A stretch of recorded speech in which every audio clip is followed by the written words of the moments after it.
کبھی سوچا ہے کہ مسلمان نبی محمد کی تصویریں یا مجسمے کیوں نہیں بناتے؟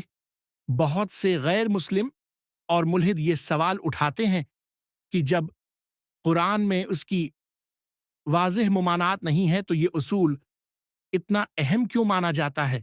دراصل کلاسیکی علماء نے اس حکم کی بنیاد جو بت پرستی کی طرف جانے والے ہر راستے کو بند کرنے کے لیے تصویر کشی سے منع کرتی ہیں، وہ اسے قرآن کی توحید کی تعلیمات کا لازمی حصہ سمجھتے تھے۔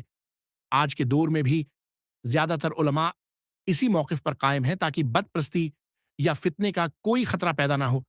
اگرچہ کچھ جدید اسکالرز سیاق و سباق کے مطابق محدود لچک کی بات کرتے ہیں، ہائی احتیاط کی تلقین کرتے ہیں۔ اس پیچیدہ موضوع کو مکمل طور پر سمجھنے کے لیے ہماری تفصیلی ویڈیو یوٹیوب چینل دی مسنگ ڈاٹس پر ضرور دیکھیں۔ آپ کے تمام سوالات کا جواب وہاں موجود ہے۔ شکریہ۔